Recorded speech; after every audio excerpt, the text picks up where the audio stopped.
Ado, you're welcome to this episode of Reflection. Of course. How you guys doing out there? My name is Apostle Dixon. And I'm Andos Dixon. And together we're known as MamuZEE TwiNs, the seed of David. So, who failed us in Nigeria, in Africa, in the world? Who failed us? The younger generation or the older generation? The truth is this, right?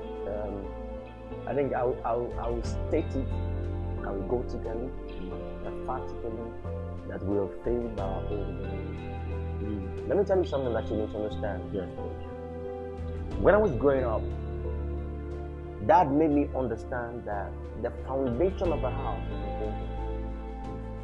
And growing up to know God and understanding the Word of God, it makes me understand also that the foundation is part of it. If the foundation is weak, how can the house stand? And that's the problem. So you think that our fathers... No, I do not think. I know. Because let me tell you something.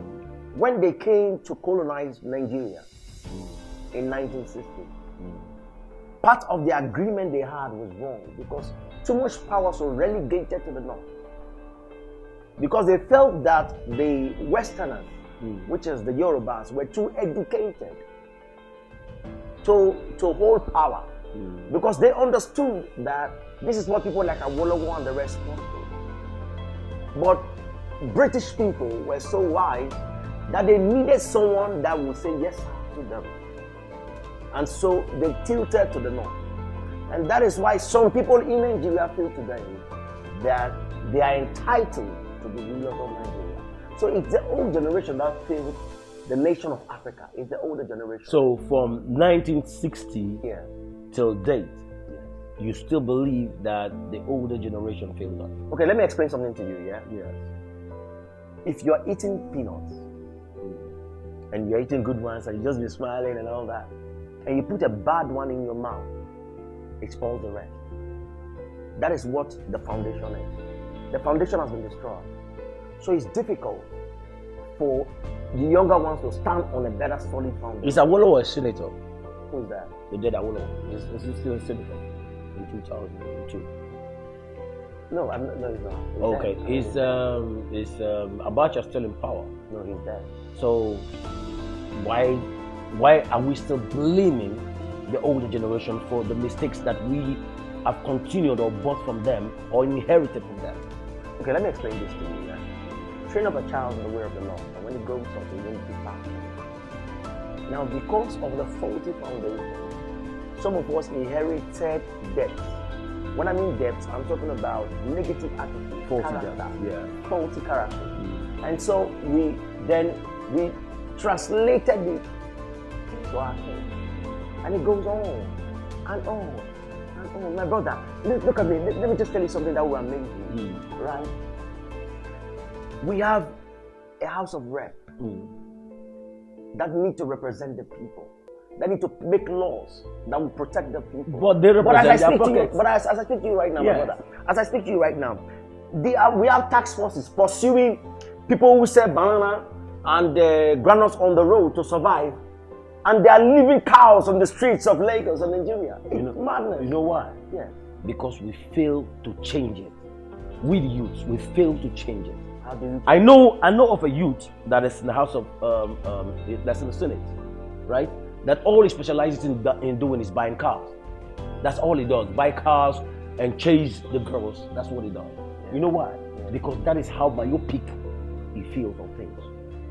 Now, the younger generation has failed us. Let's stop blaming the old generation for what they don't know about. Let's stop blaming them. My father made a mistake. And I love my father. And I'm a very proud son of my father. You know, my father is double-breasted in B. And I love him so much from Bayelsa State. You know, he made a mistake by marrying so many wives. I won't make that mistake. I know I would make that mistake. I swore to myself I won't make that mistake. But let me explain something to you, yeah? So it will be my fault to allow my children to continue in that same lineage. Let me explain something to you. Yeah. And I will say this again. The foundation of a man is the Word of God. Bring up a child in the way of the Lord, so when he grows up, he will not depart. Yeah, but that's why I don't want to go. I don't want to be religious about it. No, I'm not being religious. Yeah. I'm just being factual. Now, the truth is this. If you have a faulty foundation already, yeah? And then you grew up in that foundation and shaky. So you're putting roof. Now look at it. Your father built a house. The foundation is not right. You came and said, no, I don't like bungalow. I want to make it duplex. You didn't think of the foundation. You just put some beams and built on the same faulty foundation. What do you expect? Collapse. That is what Nigeria is right now. So you believe that Nigeria is collapsing because of the faulty foundations. Yes, and that's why we need a referendum. We need people to come together, sit together, and then review our old laws. It's important. We need to review our old laws. It's not just Nigeria. It's all over Africa. Only Ghana is doing the right thing right now. We need to review our old laws and say, look, these things we are doing, these are archaic and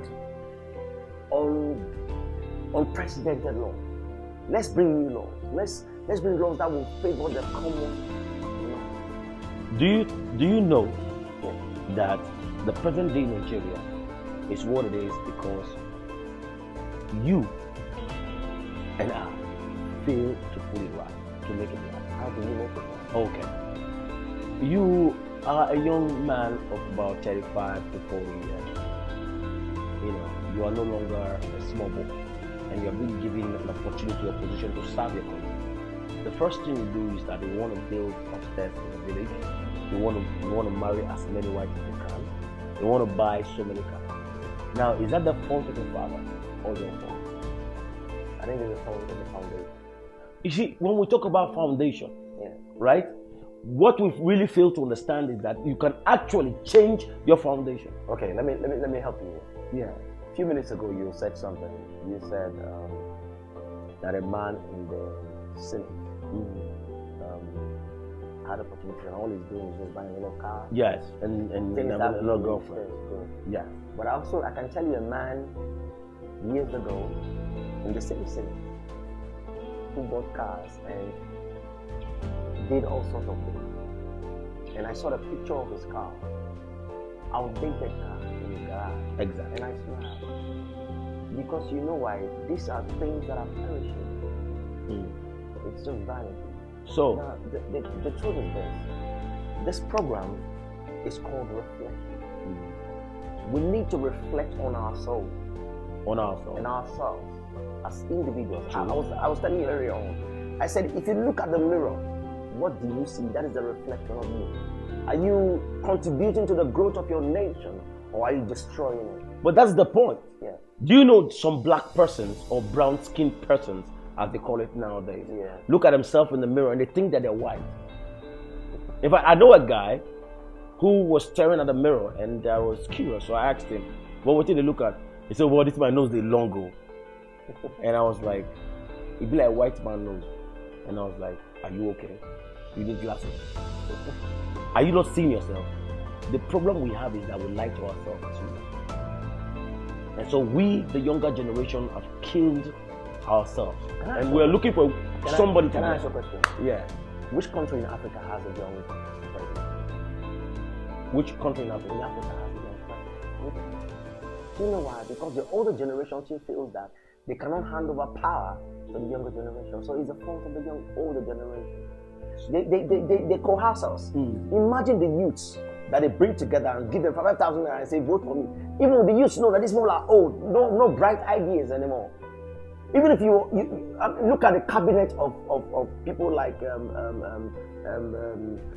president of the US, it's crazy. But what you're saying is that, my people, the deeds of our older generation has caused tears to drop out of the eyes of this younger generation. So with that, we say, take care of yourself and everybody around you. Bye-bye.